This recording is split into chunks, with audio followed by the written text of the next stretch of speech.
Hello everyone. बिना time को loss किए लाइक सब्सक्राइब पर बिना बात किए सीधे हम आते हैं अपने टॉपिक पर। आज हम लोग प्रोजेक्टाइल मोशन को समझने वाले हैं और मेरी कोशिश रहेगी कि एक लेक्चर में मैं आपको आपकी जेई हो या फिर नीट हो इस लेवल पर आपको कॉन्सेप्ट्स और कुछ क्वेश्चंस करा दूं ताकि आपका काम आपके एग्जाम में हो जाए। ठीक है, अगर मेंस या नीट की तैयारी कर रहे हो तो आपका काम बहुत आसानी से हो जाएगा। बस आपको फोकस्ड होकर के लेक्चर को अच्छे से देखना है। चलिए स्टार्ट करते हैं हम लोग प्रोजेक्टाइल मोशन की।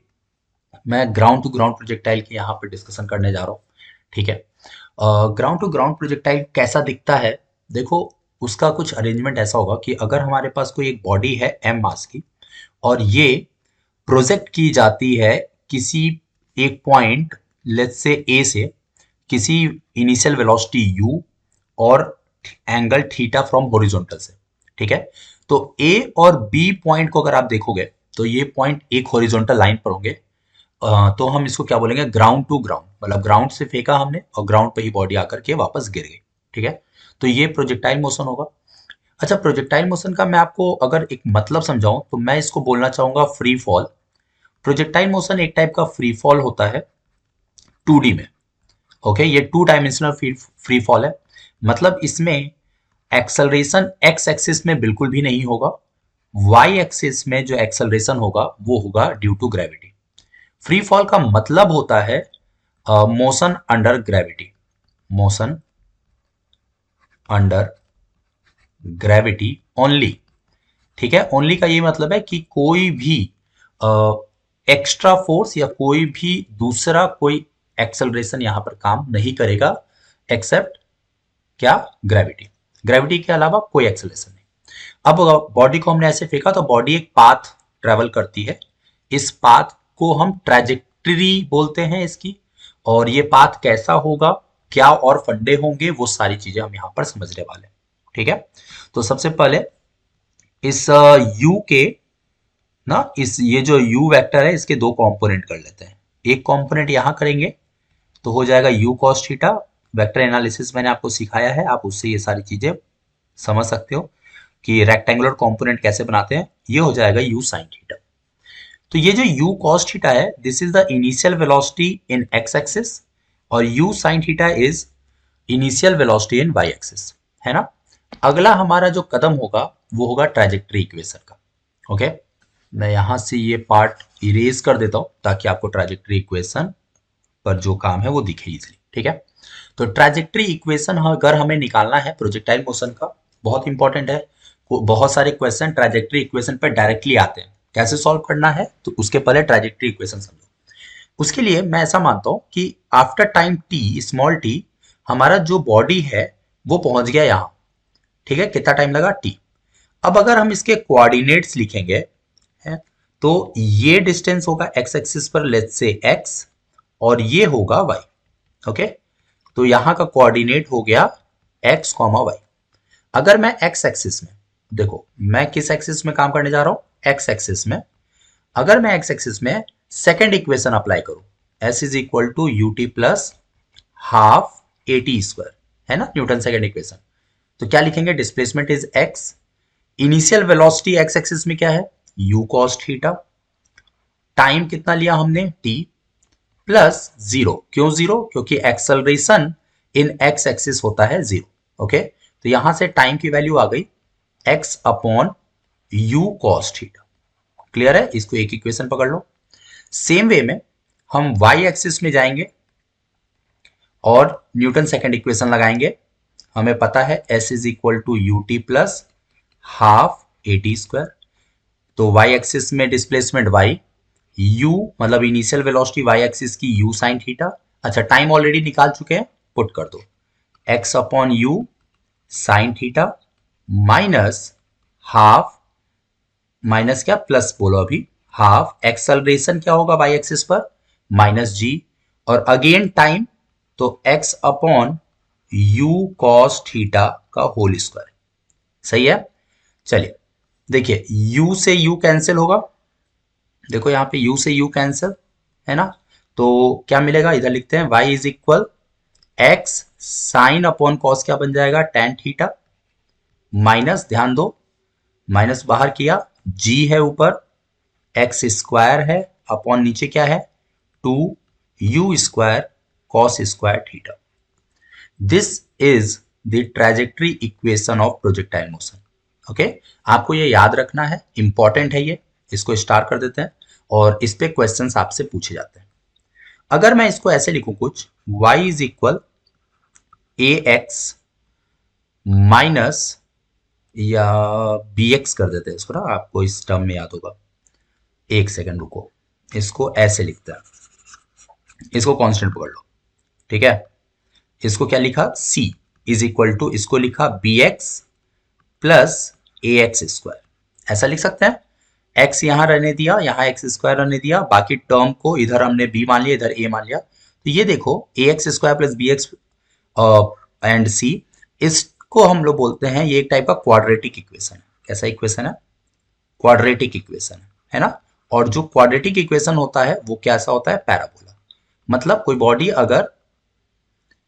भी बॉडी अगर प्रोजेक्टाइल मोशन करती है तो उसका पाथ कैसा होगा? पैराबोला। तो this is the parabolic path. Clear है? ये सब बातें समझ में आ गई। कुछ और छोटी छोटी बातें हैं वो याद होनी चाहिए हमें, जैसे this is the maximum height h है ना, इसको हम लोग कैलकुलेट करेंगे। ये y एक्सिस पर मैक्सिमम डिस्प्लेसमेंट है। x एक्सिस का अगर हम लोग मैक्सिमम डिस्प्लेसमेंट देखेंगे तो ये है r, जिसको हम लोग रेंज बोलते हैं, ये टोटल x। और t इज इक्वल टू 0 से body t is equal to capital T में यहां तक पहुंचती है, मतलब जितना भी टाइम उसने लगाया उसको हम लोग बोलते हैं टाइम ऑफ फ्लाइट। ये तीन चीज का भी हमें फॉर्मूला निकालना है, ठीक है। चलिए, तो सबसे पहले मैं बात करूंगा टाइम ऑफ फ्लाइट का।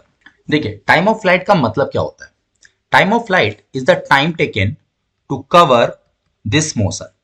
t is equal to t से t is equal to capital T, मतलब इस बॉडी का u वेलोसिटी से प्रोजेक्ट किया जाना एट एन एंगल थीटा, और इसका प्रोजेक्टाइल मोशन करते हुए, पैराबोलिक पाथ कवर करते हुए किस पॉइंट पे आ जाना? बी पॉइंट पर, ठीक है। इसको हमने ए और बी माना था, ठीक है। तो जितना भी टाइम लगा इस बॉडी को ए से बी तक पहुंचने में, वो टाइम आपका होता है टाइम ऑफ फ्लाइट, मतलब टोटल टाइम जितने टाइम में प्रोजेक्टाइल मोशन हो रहा है। करेक्ट है? तो ये है हमारी एक्स एक्सिस, ये है हमारी y axis. Time of flight के लिए मैं क्या करूं, एक काम करते हैं हम लोग, वाई एक्सिस पर न्यूटन का सेकंड इक्वेशन यूज करते हैं, kinematic second equation, s is equal to ut plus half a t square. चलिए, अगर मैं a और b के बीच में बात करूं तो a से b में y पर डिस्प्लेसमेंट है 0, क्योंकि a का कोऑर्डिनेट अगर आप देखोगे तो a का कोऑर्डिनेट है 0 0 और b का कोऑर्डिनेट है x, 0। देखो y पर कोई भी डिस्प्लेसमेंट नहीं है कि नहीं? अगर हम लोग इस डिस्टेंस को r मान लें तो b का कोऑर्डिनेट आप r, 0 भी बोल सकते हो। तो y पे कोई भी आपका डिस्प्लेसमेंट नहीं, तो y 0 हो गया। इनिशियल वेलोसिटी क्या था? u sine theta, total time लगा है t plus half, acceleration is y is minus g और टोटल टाइम t। इसको उधर भेज देते हैं तो half gt square is equal क्या हो जाएगा? u sine theta into t, एक t से t कैंसिल होगा तो हमें t का यहां से फॉर्मूला मिलेगा 2u sine theta upon g, ठीक है। इसको मैं याद करता हूं, 2u in y axis upon a in y axis magnitude में, है ना। तो ये आप याद कर लो, ये आपका टाइम ऑफ फ्लाइट का फॉर्मूला है जो कि आपको हमेशा काम आने वाला है, ठीक है। इजी था। चलिए, इसको भी स्टार दे देते हैं, सारे फॉर्मूले को स्टार दे देते हैं याद रखने के लिए। अब हम बात करते हैं मैक्सिमम हाइट की। मैक्सिमम हाइट y एक्सिस पे अगर बात करो तो फिर से वही बात, मैंने u वेलोसिटी से किसी बॉडी को प्रोजेक्ट किया है at an angle theta from point a। Body को फाइनली b पॉइंट पर जाना है, लेकिन जब बॉडी c पॉइंट पर पहुंचती है तो यहां पर इसको y एक्सिस में मैक्सिमम हाइट मिलता है, ये y एक्सिस में, ठीक है। यहां का कोऑर्डिनेट है 0 0, यहां का कोऑर्डिनेट लिखेंगे तो हम लिखेंगे r/2, h। This distance is r/2, ये रेंज का हाफ है, ओके। तो h is the maximum height, okay. अच्छा, जब आप इनिशियल की बात कर रहे थे तो यहां से u से हमने प्रोजेक्ट किया, जो हाईएस्ट पॉइंट होता है, हाईएस्ट पॉइंट पर जो वेलोसिटी होती है वो सिर्फ और सिर्फ x एक्सिस में होती है। x एक्सिस में कितनी वेलोसिटी थी? u cos theta. तो बस ये यही रहेगी। अब आप ये पूछ सकते हो कि a पॉइंट पर अगर u cos थीटा थी ना, u cos theta initial velocity x axis में, और वाई एक्सिस में थी यू साइन थीटा, तो यू साइन थीटा का क्या हुआ, तो यू साइन थीटा बेटा ग्रेविटी की वजह से चेंज होने लगी, एक्सेलरेशन की वजह से चेंज हुआ, और यहां जाकर के वेलोसिटी इन वाई हो जाता है zero. At the highest point, at the highest point the velocity in y axis is zero. लेकिन एक्स एक्सिस में तो कोई एक्सेलरेशन है नहीं, एक्स एक्सिस में एक्सेलरेशन नहीं है तो वेलोसिटी भी चेंज नहीं होगी, तो पहले यू कॉस थीटा थी तो बाद में भी यू कॉस थीटा ही रहेगी। ठीक है, मैं ना यहां पर वाई एक्सिस में काम करने जा रहा हूं, ओके, और हम यूज करते हैं काइनेमेटिक्स का third equation which is v square is equal to u square plus 2as। तो फाइनल वेलोसिटी इज जीरो, कहां से कहां तक यूज कर रहे हैं हम लोग, ए टू सी, ओके, तो ए टू सी ही बस यूज कर रहे हैं, तो final velocity zero, initial velocity is you sine theta, तो इसका स्क्वायर हो जाएगा प्लस 2 ग्रेविटी और प्लस एच, इसको इधर भेज दो तो हो जाएगा 2gh is equal you square sine square theta, तो यहां से मैक्सिमम हाइट का फॉर्मूला आएगा you square sine square theta upon 2g। ठीक है, तो h को हम लोग क्या लिख सकते हैं, you Y square upon 2ay। ठीक है, इस तरीके से याद रखने से ना हम लोग को इंक्लाइंड प्लेन पे जब प्रोजेक्टाइल पढ़ते हैं तो वो काम आसान हो जाता है। ओके, ये हो गया हमारा मैक्सिमम हाइट। चलो इसको भी स्टार दे देते हैं, ये भी आपको याद करना है, सारे फॉर्मूले याद रहेंगे, क्वेश्चन इजी हो जाएगा। अब बात करते हैं रेंज की। चलो रेंज क्या होता है, बार बार मैंने जो समझाया उसी पर वापस आते हैं। यू वेलोसिटी से थ्रो किया, थीटा एंगल, पॉइंट ए जिसका कोऑर्डिनेट है 0 0। अब ये एक्स एक्सिस पे कितना चला, this is the x axis, ये चला बी पॉइंट तक, यहाँ पे है r, 0, और यही r जो आपको एक्स एक्सिस मिला, this is the range. So range is the maximum displacement in x axis, है ना। इस एक्सिस में आपको मिलेगा u cos थीटा इनिशियली, और यहां मिलेगा u sin theta initially, correct है। अब हम लोग एक्स एक्सिस में अप्लाई करेंगे a से लेकर b तक क्या, न्यूटन या kinematic second equation which is s is equal to ut plus half at square. तो s डिस्प्लेसमेंट कितना है r, इनिशियल वेलोसिटी है u cos थीटा, और यहां तक a से b तक पहुंचने में जो टाइम लगा वो टोटल टाइम t लगा, प्लस एक्सेलरेशन इन x 0। तो r is equal u cos theta, और टाइम हमने कैलकुलेट किया था 2u sin theta upon g किया था। दो तरीके हैं इसको लिखने के, एक तरीका है इसको लिखने का कुछ ऐसा कि आप ऐसे लिख दो 2u sin theta u cos theta upon g, एक तो ये तरीका है लिखने का, ठीक है। और एक तरीका है कि हम लोग u को स्क्वायर कर दें, ठीक है, और 2 sin थीटा cos थीटा को लिख दें sin 2 theta upon g। Okay, ये दो बातें आपको रेंज के बारे में मिलती है, ठीक। अगर हम लोग इस वाले को ध्यान दें तो इसको हम लिख सकते हैं 2ux uy अपॉन ay। तो एक रेंज का ये फॉर्मूला हो सकता है, u cos theta is ux, मतलब x एक्सिस का, ये x एक्सिस का इनिशियल वेलोसिटी, और u sin theta is y axis की इनिशियल वेलोसिटी, और g है एक्सेलरेशन इन y, ऐसे भी लिख सकते हैं। और इस वाले से हम लोग एक फायदा उठा सकते हैं कि मैं मैक्सिमम जो रेंज होगा उसके बारे में आपसे बात करूं, ठीक है। तो फिलहाल के लिए ये या फिर ये is the formula of range, okay. तो आपको जो अच्छा लगे आप याद कर लो। अगर मैं मैक्सिमम रेंज की बात करूं तो एज हमारे पास क्या है, r is equal you square sine 2 theta upon g, है ना। फॉर r मैक्सिमम, अगर हमें r को मैक्सिमम करना है, ठीक है, जिसमें हम u को कांस्टेंट कर रहे हैं, तो इंप्लाइज कर देते हैं साइन 2 थीटा को मैक्सिमम करने का, ठीक है। अगर r का मैक्सिमम वैल्यू चाहिए तो साइन 2 थीटा मैक्सिमम होना चाहिए, और साइन की कोई भी मैक्सिमम वैल्यू 1 होती है, ठीक है। यहाँ लिख देता हूँ, साइन की कोई भी मैक्सिमम वैल्यू क्या होगी 1, और 1 होगा हमारा sine of 90 degree acute angle, अगर हम 0 to 90 के बीच में बात करें, है ना। तो यहां से 2 theta is equal to 90 degree, so theta is equal 45 degree, this is the angle. अगर हम ये बोलें कि एट थीटा 45 डिग्री जो आपका r होता है रेंज, वो r मैक्सिमम हो जाता है। और कितना हो जाता है, तो वो हो जाता है यू स्क्वायर अपॉन जी, क्योंकि साइन 2 थीटा मतलब साइन 90 की वैल्यू 1 हो जाती है। ठीक है, ये एक इंपॉर्टेंट पॉइंट है, इसको आपको याद रखना है। क्लियर है? चलो आगे बढ़ते हैं। आइए एक नोट पॉइंट आपको दिखाता हूं। अगर मैं किसी बॉडी को u वेलोसिटी से एट थीटा एंगल पर प्रोजेक्ट करूं, है ना, तो एट थीटा में आर थीटा क्या लिखूंगा, मतलब आर का फॉर्मूला थीटा के टर्म में, तो हमारे पास आएगा 2u² sine theta cos theta upon g आएगा। अगर यही फॉर्मूला मैं लिखूं एट 90 माइनस थीटा और u सेम है, तो r का फॉर्मूला 90 माइनस थीटा एंगल पे क्या हो जाएगा, 2u² by g sine of 90 minus theta cos of 90 minus theta. ठीक है, तो हम लोग इसको लिख सकते हैं 2u² upon g sine 90 minus theta is cos theta and cos 90 minus theta is sine theta. तो हमने एक चीज देखा कि इक्वेशन 1 और इक्वेशन 2 इक्वल हो गया।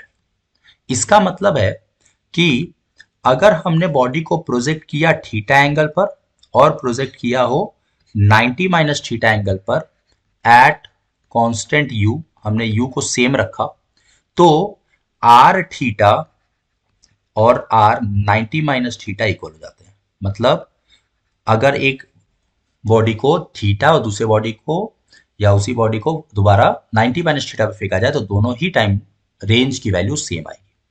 तो कॉम्प्लीमेंट्री एंगल अगर है तो रेंज सेम होता है ना, इंपॉर्टेंट। ठीक है, और इसका यूज भी कई बार एग्जाम में करने को मिलता है। चलिए, ट्रेजेक्टरी इक्वेशन तो हम लोगों ने अभी पढ़ा। एक और फॉर्मेट है जो कि हमें ट्रेजेक्टरी इक्वेशन का जानना जरूरी है, उस पर भी सवाल आएंगे। ये होता है y इज, एक ट्रेजेक्टरी क्या पढ़ा, y is equal to x tan theta minus g x square upon 2u² cos square theta, है ना। तो ऐसा करते हैं, साइन थीटा का मल्टीप्लाई और साइन थीटा का डिवाइड कर देते हैं। ठीक, कोई एक्सप्रेशन में फर्क नहीं पड़ेगा। ये होगा एक्स टेन थीटा माइनस, मैंने इसको लिख दिया x² sine theta upon 2u², और ये जो g ऊपर था उसको नीचे ला दिया, ऐसा लिख सकते हैं ना, डिवाइड अपॉन डिवाइड में। और कॉस थीटा को एक्सपेंड कर दिया मैंने किसमें, cos theta into cos theta में। ठीक है, ये हो गया x tan theta minus x², sine upon cos, एक साइन एक कॉस ले लिया मैंने tan थीटा अपॉन नीचे मिला मुझे 2u²। एक सेकेंड, यहां पर एक साइन ये भी तो बचा है, ये साइन थीटा भी तो है, ये कॉस को एक्सपेंड किया तो ये साइन बचा ना, हाँ, तो 2u² sine theta cos theta upon g मिला ना। तो हमने लिखा इसको y is equal x tan theta minus x² tan theta upon, ये जो नीचे फॉर्मूला दिख रहा है अगर आप ध्यान दो तो अभी हमने पढ़ा, ये रेंज का फॉर्मूला है ना। तो हम लोग लिख सकते हैं y is equal x tan theta common किया तो 1 माइनस एक्स अपॉन आर। ये भी एक बहुत ही इंपॉर्टेंट फॉर्मूला है ट्रेजेक्टरी इक्वेशन का, जो कि आर के टर्म्स में। तो कई बार ऐसे क्वेश्चंस आते हैं जिसमें हमें रेंज के बारे में जानकारी गिवन होती है, एंगल पता होता है, और हमें ऐसा फॉर्मेट बनाना होता है या हमें कुछ ऐसा कैलकुलेट करना होता है जिसमें हम ट्रेजेक्टरी इक्वेशन का यूज करते हैं। तो ये भी बहुत इंपॉर्टेंट है। ठीक है, तो काफी सारी काम की चीजें मैं बता रहा हूँ, देख लो एक बार ताकि समझ में आए। ये क्या है भाई, ओके, मैंने वही सोचा कि ट्रायंगल कहाँ से आ गया। ठीक है, x axis and y axis. अच्छा, ये क्या है, देखो यहां पर हुआ क्या कि पॉइंट ए से मैंने एक बॉडी को प्रोजेक्ट किया with velocity u at angle theta, ये पूरा एंगल थीटा है। ओके, चलो कंसीडर करते हैं, this angle is alpha, this angle is beta, this distance is x, ये सब कोई वैल्यू रख देते हैं। अच्छा, ये x है तो ये r माइनस एक्स हो जाएगा as the total horizontal distance is range, और ये हाइट मान लिया मैंने y, तो ये कोऑर्डिनेट बन गया x, y, और ये x, y एकदम रैंडम लिया गया। ठीक है ना, ये कोई भी पॉइंट ले लिया मैंने, बस हमेशा को इस पूरे प्रोजेक्टाइल पे कोई भी पॉइंट ले लो, बस आप यहां ध्यान रखो कि जो भी एंगल बन रहा है एक को अल्फा और एक को बीटा बोलना है। क्लियर है? अच्छा, अभी हमारे पास क्या क्या इंफॉर्मेशन है, देखो अभी हमारे पास एक ट्रेजेक्टरी इक्वेशन है जिसमें हमने लिखा y is equal x tan theta 1 minus x upon r. ठीक है, इसको एलसीएम ले लेते हैं तो क्या मिलेगा हमें, x tan theta r minus x upon r मिलेगा। ठीक है, यहां से tan थीटा निकाल लो, तो tan थीटा इज इक्वल क्या हो जाएगा, cross multiply r y upon x r minus x. This is the equation 1। अभी इसको रोक लेते हैं। ठीक है, ये ट्रेजेक्टरी इक्वेशन से आया है ना, ट्रेजेक्टरी इक्वेशन अभी हमने पढ़ा था। अब एक काम करते हैं, इस ट्रायंगल में आते हैं। कौन सा ट्रायंगल, देखो ए, ये पॉइंट बी, ये पॉइंट मान लो सी, ये पॉइंट मान लो डी। अच्छा, ये हाईएस्ट पॉइंट नहीं है, जरूरी नहीं कि ये हमेशा हाईएस्ट हो, ये कोई भी पॉइंट हो सकता है, मैं फिर से बोल रहा हूं। ठीक है, कोई भी पॉइंट हो सकता है ये पूरे प्रोजेक्टाइल पर। अच्छा, अब हम लोग ट्रायंगल लेते हैं ए सी डी। ए सी डी में हमने लिखा tan ऑफ एल्फा, तो हमें क्या मिला, y अपॉन एक्स मिला। और हमने ट्रायंगल लिया बी सी डी, इसमें हमने tan ऑफ बीटा लिखा। क्या लिखा, y upon r minus x. अब हमने tan अल्फा में tan बीटा को ऐड कर दिया। ठीक है, तो y by x plus y upon r minus x होगा। चलो, अब इसका एलसीएम ले लो, तो नीचे एलसीएम क्या हो जाएगा, x आर माइनस एक्स, और ऊपर क्या आएगा, r minus x times y plus x y होगा ना। ठीक है, अगर हम इसको एक्सपेंड करेंगे तो हमें क्या मिलेगा, मैं इधर से फिर इधर जा रहा हूं, तो आर वाई ऊपर मिलेगा क्योंकि माइनस एक्स वाई कैंसिल हो जाएगा प्लस एक्स वाई से, और नीचे मिलेगा x r minus x. This is second equation. Okay, तो अगर ध्यान दो, फर्स्ट इक्वेशन में हमें मिला tan थीटा जो कि इक्वल है r y upon x times r minus x, और नीचे हमने क्या सॉल्व किया, यहाँ पे क्या सॉल्व किया हमने, tan alpha plus tan beta, ये भी सॉल्व किया, तो हमें क्या मिल गया, r y upon x times r minus x. तो हम बोल सकते हैं कि tan theta is equal tan alpha plus tan beta, है ना। तो कोई भी पॉइंट ले लो जो अल्फा और बीटा बनाएंगे, तो दोनों एंगल का टेंजेंट का सम, मतलब tan alpha plus tan beta, हमेशा ये टोटल एंगल tan थीटा के इक्वल होता है। तो ये बहुत ही इंपॉर्टेंट बात है, स्टार में रखने लायक है, तो इसको भी आपको ध्यान रखना है, याद रखना है ना, बहुत ही अच्छी सी चीज। चलिए और आगे बढ़ते हैं। कुछ चीजें अगर डायरेक्ट याद रहेंगी तो बहुत अच्छी बात है, जैसे एट एंगल थीटा, अगर मैं लिखूं टाइम ऑफ फ्लाइट तो क्या होगा, 2u साइन थीटा अपॉन जी, और इधर लिख लेते हैं एट 90 माइनस थीटा, ये क्या हो जाएगा, t 90 माइनस थीटा पर 2u sine 90 minus theta is cos theta upon g, है ना। दोनों को डिवाइड कर दो, तो अगर मैं t थीटा में t 90 माइनस थीटा को डिवाइड करूंगा तो 2u बाई जी कैंसिल हो जाएगा, और यहां मिलेगा tan थीटा। ठीक है, उसी तरीके से अगर मैक्सिमम हाइट निकालते हैं हम लोग, तो हमें मिलता है you square sine square theta upon 2g, और यहां पर अगर हम लोग मैक्सिमम हाइट निकालते हैं 90 माइनस थीटा पर, तो ये हमें मिलता है यू स्क्वायर और साइन स्क्वायर थीटा बन जाएगा कॉस स्क्वायर थीटा, है ना, अपॉन 2g। अब इसको ऐड कर देते हैं, तो दोनों हाइट अगर हमने ऐड कर दिया तो you square upon 2g common हो जाएगा और आइडेंटिटी से 1 बन जाएगा, और ये हमें मिलेगा। ठीक है, तो ये सारी चीजें हैं, छोटी छोटी बातें हैं लेकिन बहुत काम की हैं। अगर आपको याद रहेगा तो आप डायरेक्ट अप्लाई कर सकते हो। ओके, तो जो भी मैं बता रहा हूँ बहुत ही इंपॉर्टेंट चीजें बता रहा हूँ, ध्यान रखो। चलो आओ एक और केस पढ़ते हैं। इसमें हमारे पास एक बॉडी है पॉइंट ए पर, जिसको हमने यू वेलोसिटी से प्रोजेक्ट किया। ओके, तो जो बॉडी है ये भी अभी भी फ्री फॉल कर रहा है, बस अभी ये है कि अब बॉडी का जो प्रोजेक्शन होगा वो कुछ इस तरीके से होगा, बॉडी आकर के ऐसे गिरेगी। ठीक है, थोड़ा ढंग से बना लेते हैं, ये ऐसे आकर के यहाँ पर लैंड कर रही है। अगर इसको मैं h मानूं और ये डिस्टेंस आपका r कहा जाए, इस केस में इसको रेंज कहा, क्या होगा, कैसे अप्रोच करेंगे, अगेन x एक्सिस में कोई एक्सेलरेशन नहीं होगा और y एक्सिस में सिर्फ और सिर्फ ग्रेविटी लग रही होगी। ठीक है। तो इस केस में जब बॉडी मान लो यहां पहुंचेगी तो अभी भी एक्स एक्सिस की वेलोसिटी चेंज नहीं हुई है। चेंज क्या हुआ है, वाई एक्सिस की वेलोसिटी चेंज हुई है due to gravity.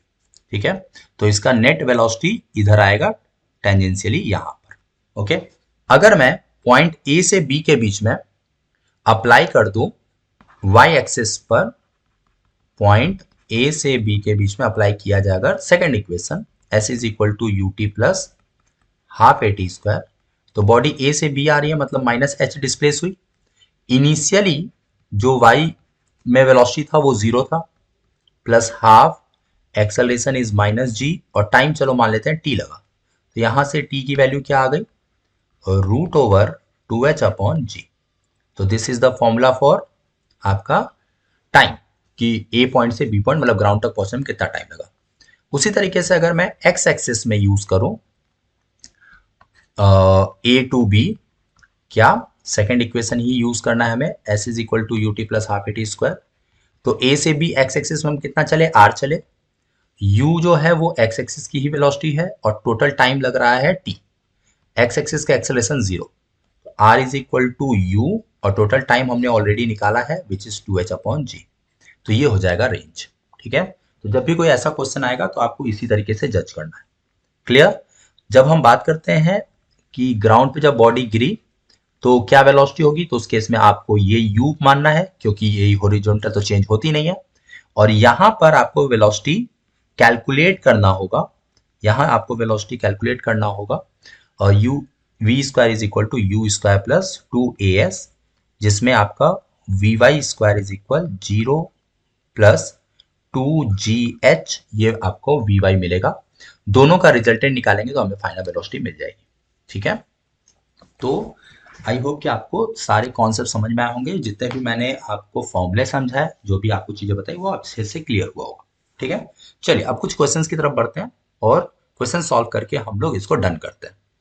First question on your screen क्या बोलता है, the maximum range of a gun on horizontal train, कुछ बोला है, इसको इग्नोर कर सकते हो, इस 16 किलोमीटर। तो अगर मैं मैक्सिमम की बात करूं तो मुझे पता है मैक्सिमम होगा 45 डिग्री पर, तो ये हो जाएगा यू स्क्वायर अपॉन 2g, क्योंकि साइन 2 थीटा 1 हो जाएगा, और इस केस में ये वैल्यू दिया है 16 किलोमीटर, जिसको मीटर में कन्वर्ट कर दिया। ओके, तो you square is equal 16 into 10⁻³ into में 2 इंटू 10, तो ये हो जाएगा 32 इंटू 10⁻⁴। ओके, तो ये हमारा है, सॉरी ये 2 नहीं होता ना, यू स्क्वायर बाई जी, तो यहाँ से 2 हट गया, ये बचा 16, तो यहाँ हो जाएगा हमारा u इज इक्वल 4 इंटू 10⁻², मतलब 400 मीटर पर सेकेंड। ठीक है, इजी है कि एक गन है, उसने जब उससे फायर हुआ तो हमें जो रेंज मिली वो मिली 16 किलोमीटर की, ये जो रेंज थी ये 16 किलोमीटर थी। तो बताइए कि वेलोसिटी क्या होगी, तो बस मैक्सिमम बोला है तो मैंने थीटा वाला टर्म हटा दिया क्योंकि साइन 2 थीटा 1 होता है। नेक्स्ट आते हैं, a cart is moving horizontally along a straight line with constant speed 30 metre पर सेकेंड। तो हमारे पास एक कार्ट है और ये मूव कर रहा है 30 मीटर पर सेकेंड से। ठीक है, a projectile is to be fired from the moving cart in such a way that it will return to the cart after the cart has moved 80। तो भैया यहां से हमने इसको क्या किया, प्रोजेक्ट किया, किसी एक प्रोजेक्टाइल को यहां से हमने प्रोजेक्ट कर रखा है। ओके, और कुछ ऐसा प्रोजेक्ट किया हमने। इस केस में एक चीज हमें समझना होगा कि अगर हम चाहते हैं, जब मैंने पूरा क्वेश्चन पढ़ा तो मुझे एक चीज क्लियर हुआ कि अगर हम चाहते हैं कि जो प्रोजेक्टाइल बॉल ये है, जो भी है ये बॉल या कुछ भी, ये जो भी बॉडी है अगर ये वापस से कार्ट में आए, है ना, तो हमने इसको क्या फेंका है, वर्टिकली। ओके, और ऐसे हमने प्रोजेक्ट किया। अब इससे होगा क्या कि बॉडी को वर्टिकल वेलोसिटी भी मिली, और क्योंकि कार्ट मूव कर रहा था तो ऑलरेडी उसके पास एक हॉरिजॉन्टल वेलोसिटी थी, बॉडी ऐसे मूव करेगी क्योंकि दोनों का नेट मिलेगा इसको, और इस तरीके से मूव करके बॉडी यहां पहुंचेगी और साथ ही साथ कार्ट भी यहां पहुंचेगा। ठीक है, और बॉडी यहां पर कार्ट में वापस गिर जाएगी। ठीक, तो we have to find this u, मतलब कि हमें जो निकालना है वो y एक्सिस की वेलोसिटी निकालनी। अगर ध्यान दो सवाल को, तो ये 80 मीटर गिवन है, करेक्ट है। तो अगर मैं रेंज के लिए बात करूं तो रेंज होता है x डायरेक्शन की वेलोसिटी इंटू में टाइम ऑफ फ्लाइट। तो ये होता है 80, एक्स डायरेक्शन की वेलोसिटी 30 और इनटू में time of flight is T, तो टी की वैल्यू हो गई 8/3, मतलब टोटल जो टाइम लगा यहां तक पहुंचने में वो लगा 8/3 सेकेंड। ये क्लियर है? अच्छा, अब सेकंड इक्वेशन लगा दो वाई एक्सिस में। देखो ये चीज मैंने तुमको सिखाई थी जब डेरिवेशन करा रहा था, तो अब तुमको ये भी क्लियर हो रहा होगा कि डेरिवेशन क्यों कराया गया, क्योंकि डेरिवेशन में ही लिखा था ये s is equal to u t plus half a t square, और ये half a t square zero हो जाता है, तो बस बचता है r is equal to u x into t. Y axis में हमने लगाया s is equal to u t plus half a t square, तो y कहां से कहां तक? पूरा, जहां से चालू किया जहां पे बॉडी आके वापस गिरी, तो y में डिस्प्लेसमेंट जीरो, y एक्सिस की वेलोसिटी u मान लिया, टाइम लगा है 8/3 माइनस हाफ, एक्सेलरेशन ग्रेविटी ही है, और टाइम लगा है 8/3 स्क्वायर। ठीक है, तो ये टर्म उधर भेज देते हैं, क्या हो जाएगा 10 × 64 upon 2 × 9 is equal to 8u/3, है ना, इसको u ऐसे लिखो, 3 से 9 कट किया 3 टाइम्स में, और 8 से 64 कट हुआ 8 टाइम्स में, 2 से 8 कट हुआ 4 टाइम्स में, तो u की वैल्यू आ गई 40/3 मीटर पर सेकेंड। ये आंसर है आपका थर्ड ऑप्शन। ठीक है, चलिए नेक्स्ट आते हैं। नेक्स्ट क्वेश्चन है कि ratio between maximum range and square of time of flight in projectile motion है, मतलब रेशियो बिटवीन मैक्सिमम रेंज क्या होता है?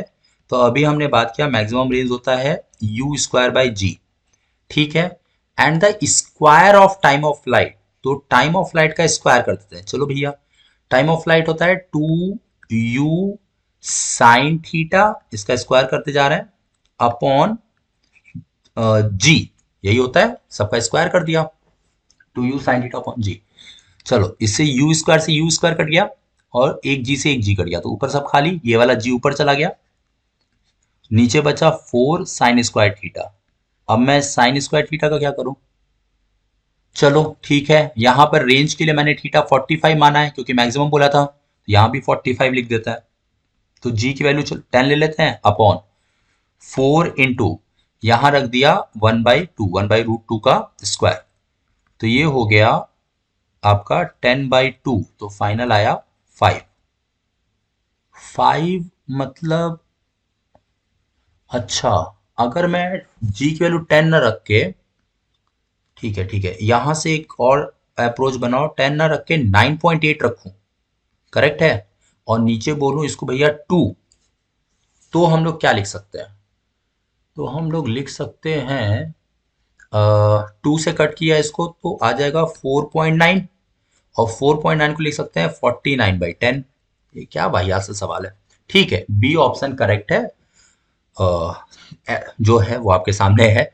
आप भी इसको ऐसे देखो, जितना प्रैक्टिस करोगे उतना आपको क्लियर होता जाएगा, प्रैक्टिस नहीं करोगे चीजें आपको डाउट में रहेंगी। ठीक है, जितना प्रैक्टिस करोगे आप अब आराम से मेंस और नीट निकाल सकते हो, ऐसा बहुत ही ज्यादा कोई रॉकेट साइंस नहीं पूछता। चलिए next question, an object is tied to a string of length l, ठीक है, and is revolve in a vertical circle at the minimum velocity. When the object reaches the uppermost point, the string breaks, ठीक है, at is describe a parabolic part as shown in figure, हाँ, in the figure gravity, ठीक है, the horizontal range AC in the plane would be, अच्छा, तो यहां से body को भेजा गया और एकदम मिनिमम वेलोसिटी हम लोग क्या देते हैं वर्टिकल मोशन में? वो होता है √5, स्ट्रिंग की लेंथ एल है तो एल जी, ये आपको वर्टिकल सर्कल में मैंने पढ़ाया है, वर्टिकल सर्कल आप जब देखोगे तब आपको क्लियर होगा। वर्टिकल सर्कुलर मोशन में ये एक्सप्लेन किया जाता है कि आपको बॉटम पॉइंट पर मिनिमम 5 rg √5 rg वेलोसिटी देनी होती है, ताकि ये बॉडी बी पॉइंट तक पहुंचे और तब जाकर के प्रोजेक्टाइल करे, और बी पॉइंट पर ये वेलोसिटी हो जाती है, यहाँ 5 lg था तो यहाँ हो जाता है √lg। ये सब आप याद रखो, ये सब आपको डिराइव किया जाता है मैकेनिकल एनर्जी कंजर्वेशन के थ्रू, क्योंकि जैसे यहाँ पे बॉडी पहुंची, यहाँ पे स्ट्रिंग ब्रेक हो गया, तो अब ये करेगा आपका एक प्रोजेक्टाइल मोशन। तो अब ये जो सिनेरियो बना, ये आप ध्यान दो, तो मैंने जो लास्ट नोट पॉइंट पढ़ाया था उसमें देखो, ये आपका 2l, ये हाइट हो गया है ना, डायमीटर, यहां पर जो वेलोसिटी मिली है वो मिली है √lg, और इस वेलोसिटी से बॉडी इस तरीके से प्रोजेक्टाइल मोशन कर रहा है ना। हमें AC मतलब ये रेंज A टू सी, ये रेंज निकालना है। मैंने आपको बताया था उस वक्त कि रेंज का फॉर्मूला क्या होता है, जो हॉरिजॉन्टल वेलोसिटी है ux इनटू में टाइम ऑफ फ्लाइट। तो हॉरिजॉन्टल वेलोसिटी है रूट ओवर एल जी, और टाइम ऑफ फ्लाइट का फॉर्मूला है 2, हाइट की वैल्यू है 12 अपॉन जी रूट में। ठीक है, तो इसको मल्टीप्लाई कर देते हैं एक साथ, तो जी से जी कैंसिल हो जाएगा, 2 2 जा 4 बाहर आएगा, और एल एल एल स्क्वायर भी बाहर आ जाएगा, तो 4l आपको मिला। कुछ गड़बड़ किया क्या हमने, 2 2 जा 4, 2 बाहर आया, एल एल एल स्क्वायर, जी से जी कैंसिल। क्या गड़बड़ किया हम लोगों ने, अच्छा 4 पे रूट लगाए ना, तो ये हो जाएगा आपका 2l। ठीक है, तो सेकंड ऑप्शन आपका करेक्ट हुआ। ठीक, चलिए आगे बढ़ते हैं। नेक्स्ट क्वेश्चन देख लो, कह रहा है 3 particles A B and C are thrown from the top of a tower. ठीक है, with the same speed, A is thrown up, B is thrown down and C is horizontal.